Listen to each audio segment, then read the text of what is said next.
নমস্কার প্রিয় দর্শক বন্ধুরা, আজকের ভিডিওতে আমরা জানব শয়ন একাদশী কবে, কিভাবে এই ব্রত পালন করবেন, এর মাহাত্ম্য কী এবং কেন এই দিন ভগবান শ্রী বিষ্ণুর ভক্তদের কাছে এত গুরুত্বপূর্ণ। শয়ন একাদশী দেবশয়নী একাদশী পালিত হবে 25শে জুলাই শনিবার।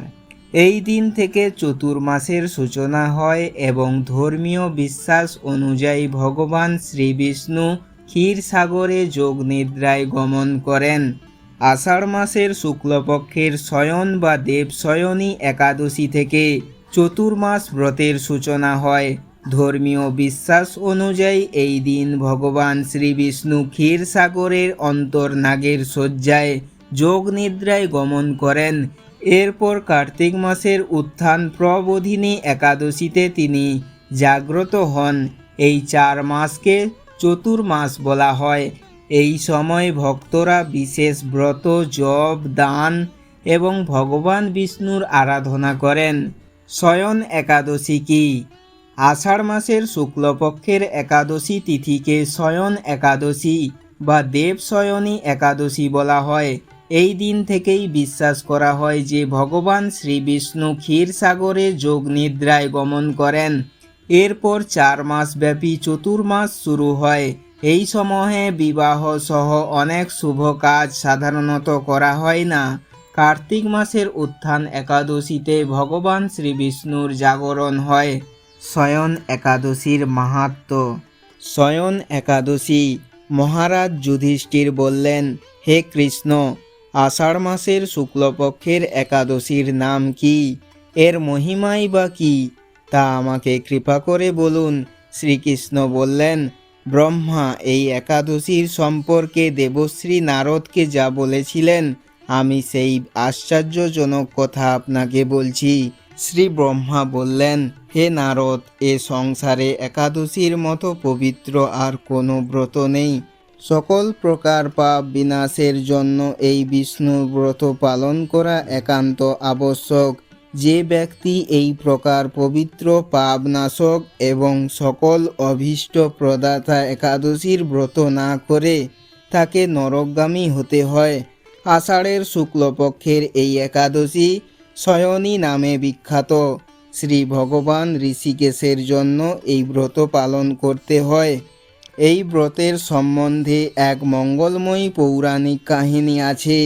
আমি এখন তা বলছি। বহু বছর পূর্বে সূর্যবংশে মান্ধাত্তা নামে একজন রাজশ্রী ছিলেন। তিনি ছিলেন সত্যপ্রতিজ্ঞ এবং প্রতাপশালী চক্রবর্তী রাজা। প্রজাদের তিনি নিজের সন্তানের মতো প্রতিপালিত করতেন। সেই রাজ্যের কোনো রকম দুঃখ, রোগ, ব্যাধি, দুর্ভিক্ষ, আতঙ্ক, খাদ্যাভাব অথবা কোনো অন্যায় আচরণ ছিল না। এইভাবে বহুদিন অতিবাহিত হলো। কিন্তু এক সময় হঠাৎ দৈব দুর্বিপাকে ক্রমাগত 3 বছর সে রাজ্যে কোনো বৃষ্টি হয়নি। দুর্ভিক্ষের ফলে সেখানে দেবতাদের উদ্দেশ্যে দান মন্ত্রের সাহা, শ্রদ্ধা ইত্যাদি শব্দও বন্ধ হয়ে গেল। এমনকি বেদ পাঠও ক্রমশ বন্ধ হলো। তখন প্রজারা রাজার কাছে এসে বলতে লাগলো, মহারাজ, দয়া করে আমাদের কথা শুনুন। শাস্ত্রে জলকে নার বলা হয়, আর সেই জলের ভগবান অয়ন অর্থাৎ নিবাস। তাই ভগবানের এক নাম নারায়ণ। মেঘরূপে ভগবান বিষ্ণু সর্বত্র বাড়ি বর্ষণ করেন।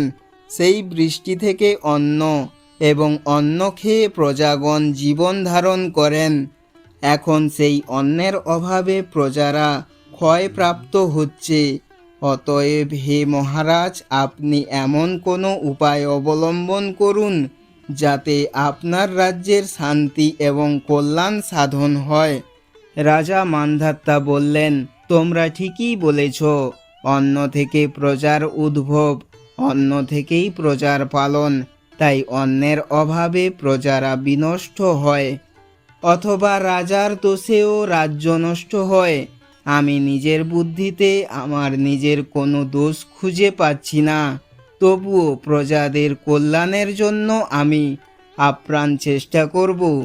তারপর রাজা ব্রহ্মাকে প্রণাম করে সৈন্যসহ বনে গমন করলেন। সেখানে প্রধান প্রধান ঋষিদের আশ্রম ভ্রমণ করলেন।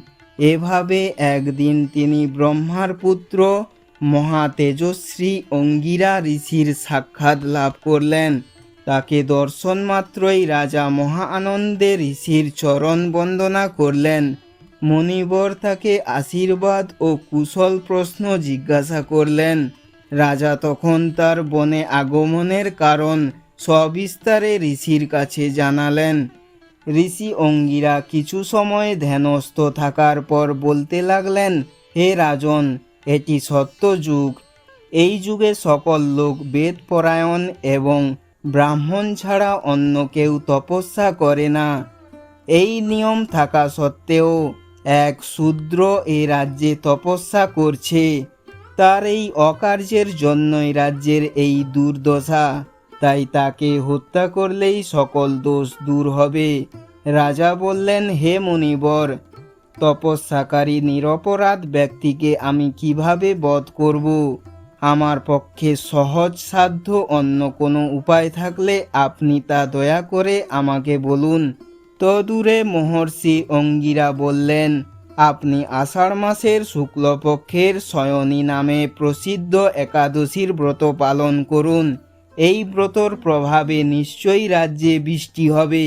এই একাদশী সর্বসিদ্ধিদাত্রী এবং সর্ব উপদ্রব্য নাশকারিণী। হে রাজন, প্রজা ও পরিবারবর্গ সহ আপনি এই ব্রত পালন করুন। মুনিবরের কথা শুনে রাজা নিজের প্রাসাদে ফিরে এলেন। আষাঢ় মাস উপস্থিত হলে রাজ্যের সকল প্রজা রাজার সাথে এই একাদশী ব্রতের অনুষ্ঠান পালন করলেন। ব্রতর প্রভাবে প্রচুর বৃষ্টিপাত হলো। কিছু কালের মধ্যেই অন্নাভাব দূর হলো। ভগবান ঋষিকেশের কৃপায় প্রজাগণ সুখী হলো। এই কারণে সুখ ও মুক্তি প্রদানকারী এই উত্তম ব্রত পালন করা সকলেরই অবশ্য কর্তব্য।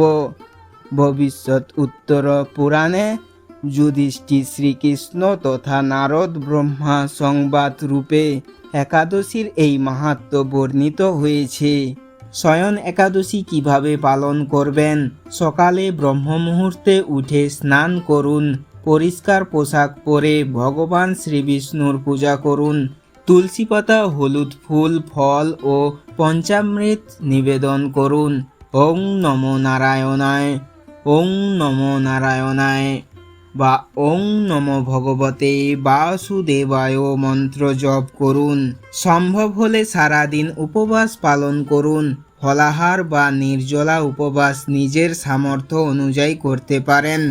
সন্ধ্যায় প্রদীপ জ্বালিয়ে বিষ্ণুর সহস্র নাম বা গীতা পাঠ করুন। পরদিন দ্বাদশী তিথিতে নিয়ম মেনে পালন করুন এবং ব্রাহ্মণ ও দারিদ্র ব্যক্তিকে দান করুন। শয়ন একাদশীর মাহাত্ম্য। শাস্ত্রে বলা হয়েছে, শয়ন একাদশীর ব্রত পালন করলে ভগবান বিষ্ণুর বিশেষ আশীর্বাদ লাভ হয়। জীবনের পাপ ক্ষয় হয়, সংসারে সুখ শান্তি ও সমৃদ্ধি আসে, ভক্তের মনোবাসনা পূর্ণ হয়। আন্তরিক ভক্তি ভরে এই ব্রত পালন করলে ভগবান শ্রীহরির কৃপা লাভ হয় বলে বিশ্বাস করা হয়। ভিডিওটি যদি ভালো লেগে থাকে তাহলে অবশ্যই লাইক করুন, চ্যানেলটি সাবস্ক্রাইব করুন এবং বেল আইকনটিকে চাপুন যাতে আগামী দিনে সব ধর্মীয় ভিডিও সবার আগে দেখতে পারেন। কমেন্টে লিখুন ওং নমো নারায়ণ, জয় শ্রীহরি। আর এই ভিডিওটি আপনার পরিবার ও বন্ধুদের সাথে শেয়ার করুন যাতে তারাও শয়ন একাদশীর সঠিক তারিখ, ব্রতের নিয়ম ও মাহাত্ম্য সম্পর্কে জানতে পারেন। ধন্যবাদ। জয় শ্রীহরি। সবাই ভালো থাকুন, সুস্থ থাকুন। ধন্যবাদ। হরে কৃষ্ণ, হরে রাম, রাধে রাধে, রাধে রাধে, রাধে রাধে।